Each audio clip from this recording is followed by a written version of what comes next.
Hi friends, welcome to Nahash media. இன்றைக்கி நம்மளுடைய சேனலில் ஒரு சூப்பரான vlog பார்த்துடலாம். நாங்கள் பார்த்தீங்கன்னா காலையிலே அவார்ட் ஃபங்க்ஷனுக்காக கிளம்பியாச்சு. ஆல்ரெடி ஒரு 2 நாளைக்கு முன்னாடி நான் சொல்லியிருப்பேன், இப்படி அவார்டு கொடுக்குறாங்க, எனக்கும் அதில் ஒரு அவார்ட் கொடுக்குறாங்க அப்படின்னு சொல்லி. ஸோ அந்த அவார்ட் ஃபங்க்ஷனுக்காக நம்ம கிளம்பி வந்தாச்சு. வந்தவுடனே பார்த்தீங்கன்னா அதுவும் காலையிலே போயாச்சா. அந்த இடமே பார்க்குறதுக்கு அவ்வளோ அழகாக இருந்தது. ஏன்னா அங்கே கோவில் குளம் இந்த மாதிரி சுற்றி இருக்கும். ஸோ பார்க்குறதுக்கு ரொம்ப அழகாக இருந்தது. அவார்டு வந்து யாருக்கெல்லாம் கொடுக்குறாங்களோ அவங்களுடைய ஃபோட்டோஸ் போட்டு இங்கே பார்த்தீங்கன்னா ஒரு சின்ன கட் அவுட் வச்சுருந்தாங்க. 8 பேருக்கு அவார்டு கொடுக்குறாங்க. ஸோ அது எல்லாமே யார் யார் அப்படின்றத நம்ம உள்ளே போய் பார்க்கலாம். இந்த திருமண மண்டபத்தில் தான் அவங்க வந்து அவார்ட் ஃபங்க்ஷனே வச்சுருந்தாங்க. அதே மாதிரி உள்ளே பார்த்தீங்கன்னா நிறைய பேர் ஸ்டால் போட்டிருந்தாங்க. ரொம்ப சூப்பராக இருந்துச்சு. போன உடனே பார்த்தீங்கன்னா இந்த விஷயத்தெல்லாம் நான் பார்க்குறதுக்கு ஆரம்பிச்சிட்டேன். அதுக்கப்புறமா சரி நம்ம வந்து இந்த ஃபங்க்ஷன் முடிச்சுட்டு அதுக்கப்புறமா பார்க்கலாம் அப்படின்னு சொல்லி இந்த ஃபங்க்ஷனில் பார்த்தீங்கன்னா 3 விஷயம். ஒன்று வந்து குழந்தைங்க கதை சொல்கிறது, அதுதான் மெயின் ஃபங்க்ஷனே பார்த்தீங்கன்னா. அதுதான் குழந்தைங்க வந்து 110 குழந்தைங்க இன்றைக்கி கதை சொல்கிறாங்க. அடுத்தது பார்த்தீங்கன்னா இப்போ எங்கள் ஊர்லேயே பார்த்தீங்கன்னா நிறைய பிஸ்னஸ் பண்ணுறவங்க இருக்காங்க. ஸோ அவங்களுக்கு ஃபஸ்ட்டு அவார்டு கொடுக்கறதுக்கு ஸ்டார்ட் பண்ணலாம் அப்படின்னு சொல்லி அது வந்து அவார்ட் ஃபங்க்ஷன் அங்கே வச்சுருந்தாங்க. அடுத்தது பார்த்தீங்கன்னா இப்படி பிஸ்னஸ் பண்ணுறவங்க நிறைய பேர் பார்த்தீங்கன்னா இங்கே ஸ்டால் போட்டிருந்தாங்க. ஸோ இந்த மாதிரி 3 விஷயம் அங்கே ஒரே இடத்துல நடந்தது. மேலே பார்த்தீங்கன்னா இந்த மாதிரி விஷயங்கள் நடந்தது. இதே மாதிரி கீழேயும் பார்த்தீங்கன்னா ஸ்டாலும் போட்டிருந்தாங்க, குழந்தைங்க கதை சொல்கிறதும் நடந்துட்டு இருந்துச்சு. ஆக்சுவலாக வந்து பார்த்தீங்கன்னாக்கா இது வந்து 2 ஃப்ளோர் இந்த மண்டபம், ஓகேங்களா. மேலேயும் ஒரு ஃப்ளோர்லையும் கீழே இருக்க ஒரு ஃப்ளோர்லையும் 2 பிரிச்சுட்டு 2 பார்ட்டிஷனாக அமைச்சிட்டாங்க. மேலே ஒரு டீம் வந்து ஸ்டோரி சொல்கிறது, கீழே ஒரு டீம் ஸ்டோரி சொல்கிறது, அது மாதிரி. ஸோ இங்கே அவார்டு கொடுக்குறவங்க எல்லாருமே வந்து பார்த்திங்கன்னா ஒவ்வொரு விதத்தில் வந்து அச்சீவ்மெண்ட் பண்ணவங்க தான், ஓகேங்களா. ஸோ இந்த அவார்டு ஃபங்க்ஷனையும் இந்த கதை சொல்லி நேரம் அப்படிங்கிற ஒரு ஸ்டோரி டெல்லிங் இந்த ஃபங்க்ஷனையும் கண்டக்ட் பண்ணுற டேரக்டர் யாருன்னு பார்த்தீங்கன்னாக்கா அன்றைக்கி நம்ம சேனலில் போட்டிருப்போம். அவங்க இதை வந்து பார்த்தீங்கன்னாக்க அருண்மொழி மேம் அவங்க வந்து பார்த்தீங்கன்னாக்கா குளோபல் அப்படிங்கிற ஸ்கூலுடைய ஓனர் அவங்க இந்த இருக்காங்களே, இவங்க தான் அவங்க. ஸோ இவங்க தான் மொத்த ஷோவை வந்து கண்டக்ட் பண்ணுறாங்க. இது காலையில் நம்ம வந்து போனதுக்கப்புறம் பார்த்தீங்கன்னாக்கா இவ்வளோ பேர் தான் வந்திருந்தாங்க. இது நம்ம காலையில் சீக்கிரம் போயிட்டோம். ஸோ போக போக கூட்டம் நிறைய பேர் வந்துட்டாங்க. கிட்டத்தட்ட அவங்க பிளான் பண்ணது வந்து 100 ஸ்டூடெண்ட் கதை சொல்கிறதுக்காக பிளான் பண்ணாங்க. பட் 110 ஸ்டூடெண்ட், ஓகேங்களா. அது இல்லாமல் வந்துக்கிட்டே இருக்காங்க. இந்த ஸ்டால் வந்து பார்த்திங்கன்னா மேலே மட்டும் இல்லாமல் கீழேயும் போட்டிருக்காங்க. நிஜமாகவே வந்து ரொம்ப ஹாப்பி. ஏன்னா நம்ம ஊர் சுற்றி இருக்கவங்க எல்லாருமே வந்து பார்த்திங்கன்னா ஒவ்வொரு விதத்தில் வந்து சாதிச்சுக்கிட்டு இருக்காங்க, ஓகேங்களா. நம்ம சும்மா வந்து வீட்டுக்கு பாரமாக திண்டமாக சாப்பிட்டுட்டு கிடக்கக்கூடாது அப்படிங்கிறதுக்காக அவங்களுக்கு முடிஞ்ச ஒரு சில நல்ல விஷயங்களை செஞ்சு மக்களுக்கு வந்து கொடுக்கும்போது ஒரு பெருமையான விஷயமா தானே இருக்குது. அதே மாதிரி புக்ஸ், நான் நினச்ச புக்ஸ் எல்லாமே வந்து பார்த்திங்கனாக்கா அங்கே நிறையா இருந்தது. குழந்தைங்களுக்கு நம்ம என்ன புக்கு எதிர்பார்க்குறோமோ அந்த மாதிரி புக்ஸ் எல்லாமே இருந்தது. நான் சாயங்காலம் ஒரு டைம் நான் போகணும். ஏன்னா யார் கதை சொல்லிவிட்டு அவார்டு வாங்குறாங்க, அந்த ட்ராஃபியெல்லாம் வாங்குறாங்கன்னு சொல்லி நான் வீடியோ கண்டிப்பாக நான் எடுத்துட்டு இன்னொரு வீடியோவில் நான் உங்களுக்கு கண்டிப்பாக போடுறது, ஓகேங்களா. ஸோ அந்தளவுக்கு சூப்பராக இருந்தது. நம்ம ஃபஸ்ட்டு எடுத்துனா அவங்க அவார்ட் ஃபங்க்ஷனை வந்து கண்டக்ட் பண்ணிட்டாங்க. எல்லாருக்கும் அவார்டு கொடுத்துட்டாங்க. கொடுத்ததுக்கப்புறம் ஸ்டோரி டெல்லிங் ஸ்டார்ட் பண்ணாங்க. நின்று கேட்டேன் கதை சொல்கிறத. ரொம்ப சூப்பராக ஒரு குழந்தைங்களும் நல்ல ஆக்டிங்கோட சூப்பராக கதையெல்லாம் சொன்னாங்க. நல்லா இருந்தது, ஓகேங்களா. ஸோ இது வந்து இந்த மாதிரி விஷயங்கள்லாம் வந்து பார்த்திங்கன்னா நம்ம ஸ்கூல் வைஸ் தான் நம்ம போயிருக்கோம். காலேஜில் படிக்கும்போது இந்த மாதிரி வெளியே ஷோ ஃபங்க்ஷன் சொல்லி நம்ம போயிருக்கோம். பட் இது வந்து நான் வந்து ஃபேமிலி மேன் ஆனதுக்கப்புறம் இந்த மாதிரி விஷயத்தை வந்து அட்டன் பண்ணுறது ஒரு ஃபஸ்ட் டைம் இது, ஓகேங்களா.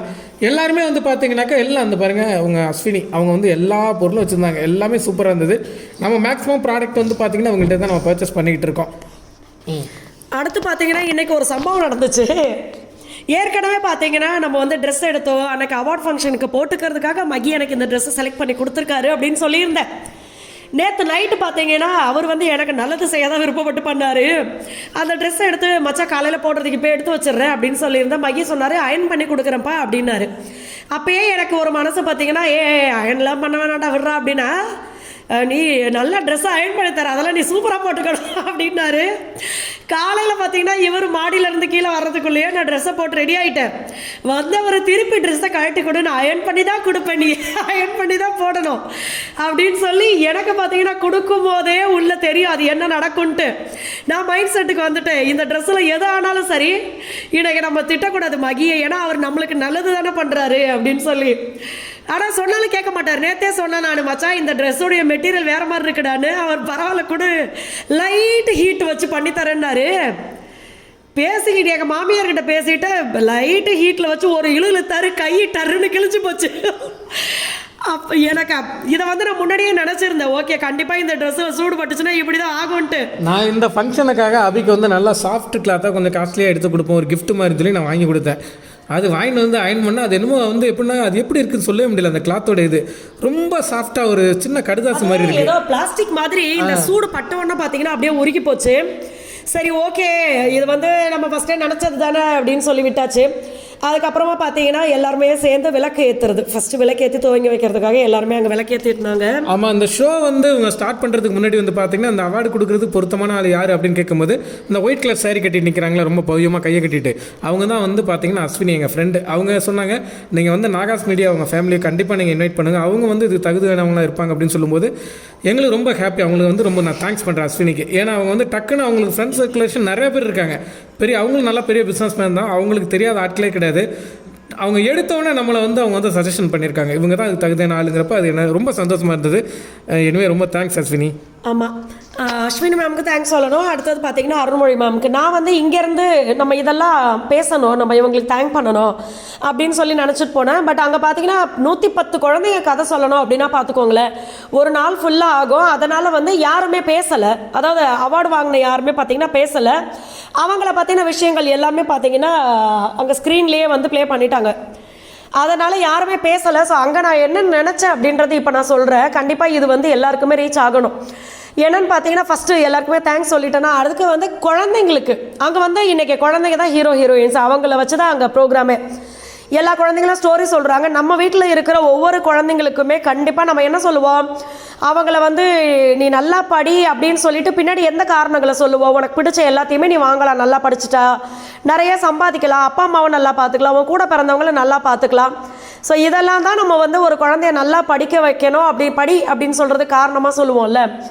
பட் இது கூட சேர்ந்து கண்டிப்பாக ஒரு 2 விஷயத்தை அந்த குழந்தைங்களுக்கு சொன்னாலும், ஒன்று பார்த்தீங்கன்னா 1000 நாளும் சரி, லட்சம் நாளும் சரி, கோடிக்கணக்கில் சம்பாதிச்சாலும் சரி, உன்னால் முடிஞ்சதை 4 பேருக்கு உதவி பண்ணு, யாருக்கு உதவி தேவையோ அவங்களுக்கு கண்டிப்பாக நீ உதவி பண்ணு அப்படின்றத குழந்தைங்களுக்கு இப்போத்துலேருந்தே சொல்லிக் கொடுங்க. இப்போ பாப்பாலாம் பார்த்தீங்கன்னா கொஞ்சம் சும்மா நாங்கள் கொடுக்குற சில்லற காசெல்லாம் சேர்த்து வைப்பா. ஆனால் வெளியில் வரும்போது எங்கள் கூட வரும்போது காசு எடுத்துகிட்டு வருவா ஒரு குட்டி பையில். யாராவது பாட்டிமா தாத்தா இவங்களை பார்த்தா அவள் காசு கொடுத்துருவா. ஏன்னா பாப்பாவுக்கு தம்பிக்கு நாங்கள் இப்போத்துலேருந்தே சொல்கிறோம். தம்பி பார்த்தீங்கன்னா ரீசெண்டாக நாங்கள் வந்து 2 வாட்டி ஒரு சின்ன கடை இப்போ தான் ஆரம்பிச்சிருக்காங்க, அந்த ஹோட்டலில் நாங்கள் சாப்பிட்ற மாதிரி இருந்தது. தம்பி அந்த பாட்டிமாவை கூப்பிட்டு சொல்லிவிட்டு வரான், பாட்டி நான் பெரிய பையன் ஆனதுக்கப்புறம் உங்களுக்கு ஒரு கடையை கட்டி கொடுக்குறேன் அப்படின்னு சொல்லி. அப்போ எங்கள் குழந்தைங்களுக்கு வந்து நாங்கள் இப்போத்துலேருந்தே 4 பேருக்கு உதவி பண்ணணும் கண்டிப்பாக அப்படின்றத பதிய வச்சுட்டோம். அவங்க புரிஞ்சுக்கிட்டாங்க. இன்னும் அவங்களுக்கு நாங்கள் சொல்ல வேண்டியதே தேவையில்லைன்ற மாதிரி இருந்துச்சு. அந்த அளவுக்கு குழந்தைங்க 2 பேருமே வந்துட்டாங்க. ஸோ கண்டிப்பாக தேவைப்படுறவங்களுக்கு உதவி பண்ணுங்க அப்படின்றத குழந்தைங்களுக்கு சொல்லி வைக்கணும். இன்னொன்று பார்த்தீங்கன்னா விட்டு கொடுத்து போகிறது, இது வந்து கண்டிப்பாக எல்லாருக்குமே வேணும். எல்லாருமே பார்த்தீங்கன்னா ஒன்றா இருக்கும்போது எல்லாருமே நல்லா ஜாலியாக தான் இருக்காங்க. ஆனால் தனித்தனியாக அவங்களுக்குன்னு ஒரு ஃபேமிலி வரும்போது இந்த விட்டு கொடுக்குற மனப்பான்மை இல்லாமல் தான் குடும்பமே பிரிஞ்சு போயிடுது. சில பேருக்கு விட்டு கொடுத்தாலும் அது புரியாது. பட் என்னென்னா சின்ன வயசுலேருந்தே குழந்தைங்களுக்கு வந்து இந்த விட்டு கொடுக்குற மனப்பான்மையை நம்ம வளர்த்து விட்டோம் அப்படின்னா அது ரொம்ப நல்லது. இந்த 2 குணமும் அவங்கள வந்து நீங்கள் நினச்சி பார்க்காத ஒரு உயரத்துக்கு வந்து கொண்டு போகும் அப்படின்ற மாதிரி எனக்கு தோணும். ஸோ அதனால் எங்கள் பிள்ளைங்களுக்கு நாங்கள் சொல்லி வளர்க்குறோம். உங்களுக்கு இது ஓகே நல்லதுன்னு பட்டுச்சுன்னா நீங்கள் பண்ணுங்கள். அதே மாதிரி அவார்டு வாங்குறவங்க ஒவ்வொருத்தவங்களும் அவங்களுடைய சாதனைகளை வந்து ஒரு ஏவியாக வந்து அவங்க வந்து ரெடி பண்ணி போட்டிருந்தாங்க. நிஜமே அதெல்லாம் பார்க்கும்போது சூப்பராக இருந்தது. அவங்க ஆரம்ப காலகட்டத்திலேருந்து இப்போ ஸ்டில் என்ன பண்ணிக்கிட்டு இருக்காங்க அப்படிங்கிற வரைக்கும் அவங்கள பற்றின ஏவி வந்து அங்கே பின்னாடி வந்து ப்ரொஜெக்ஷன் ஆனது. அதுக்கப்புறம் ஒருத்தருக்கு அவார்டு கொடுத்தாங்க. ஆமாம், இந்த ஏவிக்கு பின்னாடி பார்த்தீங்கன்னா எல்லாருக்குமே வாய்ஸ் கொடுத்தது வந்து மகி தான். ஃபஸ்ட்டு எனக்கு வாய்ஸ் கொடுத்து அவங்களுக்கு அனுப்பி விட்டார் வீடியோ. அதுக்கப்புறமா அவங்க அருள்மொழி மேமுக்கு பார்த்தீங்கன்னா அந்த பேசின தோரணை அந்த மாடுலேஷன்லாம் மகியோடது போல்டாக இருக்குது வாய்ஸ், இதெல்லாம் பிடிச்சி எல்லாருக்குமே நீங்களே பேசுங்க அப்படின்னு சொல்லி அவங்க எல்லாருடைய வீடியோ அனுப்பிச்சு விட்டுருந்தாங்க. கண்டென்ட் அவங்க கொடுத்துட்டாங்க. ஆமாம், கண்டென்ட் அவங்களே கொடுத்துட்டாங்க. ஆனால் அந்த வாய்ஸை வந்து எல்லாருக்கும் பின்னாடியே மகி வாய்ஸ் கேட்கறதுக்கு எனக்கு ரொம்ப ரொம்ப சந்தோஷமா இருந்ததாங்க. தன் சொந்த உழைப்பால் இமயம் தொட்ட பெண்மணி, உதவி என கேட்பவருக்கு யோசிக்காமல் அள்ளி கொடுக்கும் மனம். லைட், கேமரா, ஆக்ஷன் என 10 வருடமாக ஒரு சக்சஸ்ஃபுல் ஹீரோயினாக வலம் வந்தவர். தன் அசாத்திய நடிப்பால் சிறந்த நடிகைக்கான பல விருதுகளை வென்றவர். தன் காதல் கணவரோடு கிராமத்தில் வந்து தஞ்சம் புகுந்தவர்.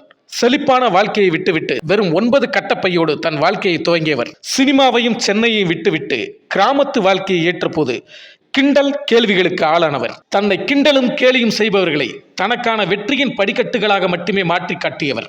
எண்ணற்ற சறுக்களும் கேலிகளும் வரும்பொழுது சிறிதும் மனம் தளராமல் தன் வெற்றியின் இலக்கை மட்டுமே நோக்கி ஓடி வெற்றி கண்டவர். தன் இயற்கையின் மீதுள்ள அதிக காதலினால் நாகாஸ் ஒன்லி நேச்சுரல் என்ற நிறுவனத்தை நிறுவி தான் உருவாக்கிய பொருட்களை இந்தியா மட்டுமல்ல வெளிநாடுகளுக்கும் ஏற்றுமதி செய்து வெற்றி கண்டவர்.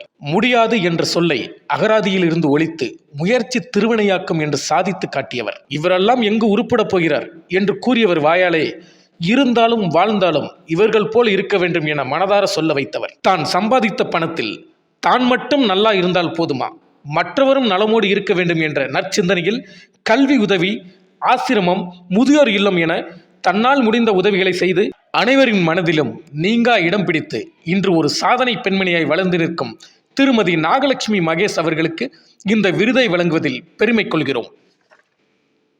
இந்த வாய்ஸ் எப்படி இருக்குது அப்படின்னு சொல்லுங்கள். இதுக்கப்புறமா பார்த்தீங்கன்னா எனக்கு அவார்டு கொடுத்துருந்தாங்க.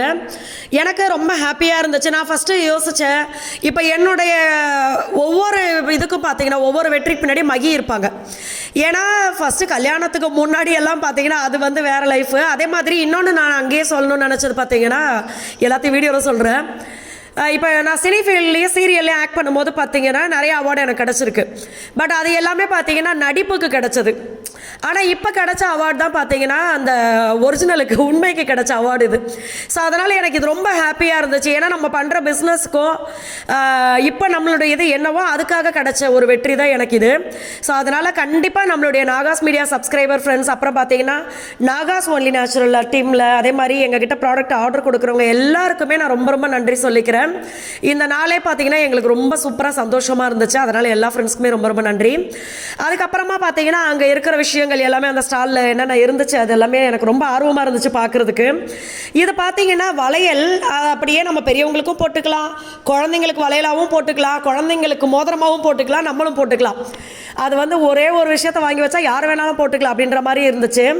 அடுத்து பார்த்தீங்கன்னா இதெல்லாம் சில்வர், ஆனால் அது ரோஸ் கோல்டு கலரில் இருக்குது அப்படின்னு சொல்லியிருந்தாங்க. நிறைய டீட்டெயிலாக சொன்னாங்க. எனக்கு வந்து பெருசாக அதை என்ன சொல்கிற அவங்கள அளவுக்கு எனக்கு சொல்ல தெரியல. அதே மாதிரி எனக்கு வந்து முருகர் அவ்வளோ பிடிக்கும். அவங்களும் சொல்லிட்டு இருந்தாங்க முருகர் வந்து ரீசெண்டாக அவரையே நிறைய கும்பிட ஆரம்பிச்சிட்டோம் அப்படின்னு சொல்லி நிறைய ஃப்ரெண்ட்ஸ் என்கிட்ட சொல்கிறது பார்த்தீங்கன்னா, அதுவும் இப்போ பார்த்தீங்கன்னா முருகர் முருகர் முருகர் அப்படின்னு சொல்லிட்டு நிறைய ஃப்ரெண்ட்ஸ் பார்த்தீங்கன்னா என்கிட்ட சொல்ல ஆரம்பிச்சிருக்கீங்க. அதே மாதிரி ஒரு சில ஃப்ரெண்ட்ஸ் என்கிட்ட கேள்வியும் கேட்பீங்க முருகரை பற்றி. எந்த கடவுளை நீங்கள் கும்பிட்டாலும் சரி, அவருக்கு வந்து நம்ம உண்மையாக நம்ம மனசார அவங்கள கும்பிட்டோன்னாவே போதும்.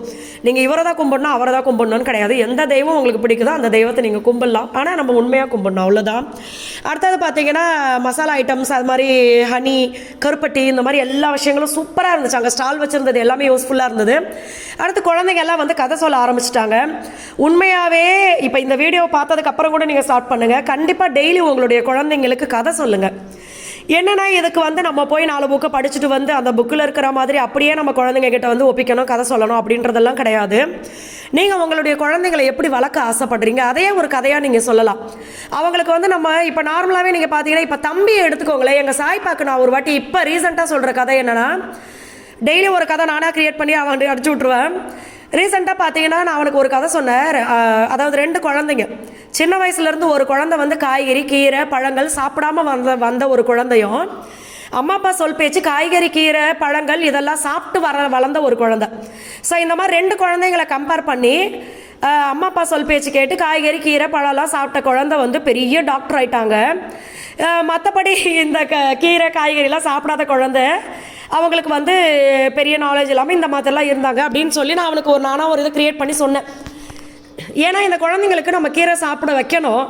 அப்போ அவங்களுக்கு வந்து இந்த மாதிரி எதனா இன்ட்ரெஸ்டிங்காக தான் சொல்லணும். ஓ, இதை சாப்பிட்டா நம்மளுக்கு இவ்வளோ அறிவு வளருமா, இதை சாப்பிட்டா நம்ம இவ்வளோ ஸ்ட்ரென்த் ஆகிடுவோமா, பாடி பில்டர் ஆகிடுவோமா, இந்த மாதிரிலாம் அவனுக்கு சொல்ல மறுநாள் பார்த்தீங்கன்னா உண்மையாகவே அவனே வந்து என்கிட்ட கேட்குறான், எனக்கு கீரை சாதம் செஞ்சு கொடுங்க அப்படின்னு சொல்லி. இந்த பொண்ணு தான் இதெல்லாம் வரைஞ்சி இந்த உட்காந்துருக்காங்களே, சாப்பிட்றதுக்காக உட்காந்தாங்க, இவங்க தான் வரைஞ்சி எவ்வளோ தத்துரமாக வரைஞ்சிருக்காங்க பாருங்கள்.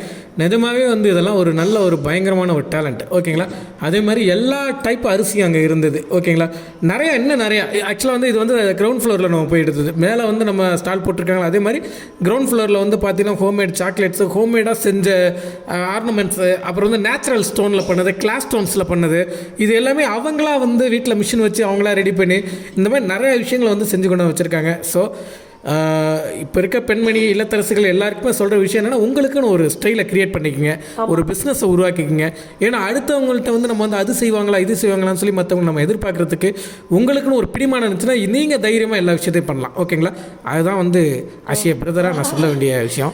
அடுத்தது பார்த்தீங்கன்னா ரொம்ப முக்கியமான விஷயம். இப்போ எல்லாருமே லேடிஸ் எல்லாருக்குமே பார்த்தீங்கன்னா ஒரு விஷயம், நம்ம வந்து கல்யாணத்துக்கு முன்னாடி நம்மளோட ஹெல்த்தை நம்ம நல்லா பார்த்துப்போம், நம்ம ஸ்கின்னை நல்லா பார்த்துப்போம், ஹேரை பார்த்துப்போம், நம்மளுடைய ஹெல்த்தில் எதனா ஒரு சின்ன பிரச்சனைனாலும் உடனே அதுக்கான சொல்யூஷன் என்னன்னு பார்த்து நம்ம செய்வோம். ஆனால் கல்யாணத்துக்கு அப்புறம் பார்த்தீங்கன்னா ஹஸ்பண்ட், அவங்களுடைய குடும்பம், நம்மளுடைய குழந்தைங்க, இப்படியே நம்மளுடைய எல்லா நேரத்தையும் பார்த்தீங்கன்னா அவங்களுக்கு தான் நம்ம செலவு பண்ணுறோம். அதனால் என்ன சொல்ல வர்றேன்னா, நம்மளை ஃபஸ்ட்டு நம்ம லவ் பண்ணணும். ஏன்னா நம்மளுக்கு வேண்டிய விஷயங்கள் எல்லாத்தையுமே நம்மளுக்கு என்ன தேவைன்றது நம்மளுக்கு தான் தெரியும். அப்போ நம்மளோட ஹெல்த் எப்படி இருக்குது அப்படின்றது நம்மளுக்கு தான் தெரியும். அதனால் ஃபஸ்ட்டு நீங்கள் உங்களை லவ் பண்ணுங்கள். அதுக்கப்புறம் தான் உங்களை சுற்றி இருக்கிற எல்லாரையுமே நீங்கள் வந்து முழுசாக லவ் பண்ண முடியும்.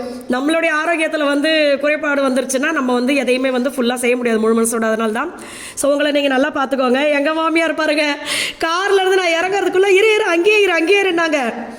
எனக்கு வேற கூச்சமாக இருக்கு. எங்கள் மாமியார் ஆரத்தி எடுக்கும்போது மேலேருந்து வந்து பார்த்தா கற்பூரத்தை காணா. அதனால் எங்கள் மாமியார் தட்டில் வெத்தலை வச்சு சுண்ணாம்பெல்லாம் போட்டு குங்குமத்தை கரைச்சி எடுத்துகிட்டு வந்து ஆரத்தி எடுத்துகிட்டு இருந்தாங்க. நம்ம இதோட முடிச்சுக்கலாம். இதோடைய அடுத்த பார்ட்டு நாளைக்கு பார்க்கலாம்.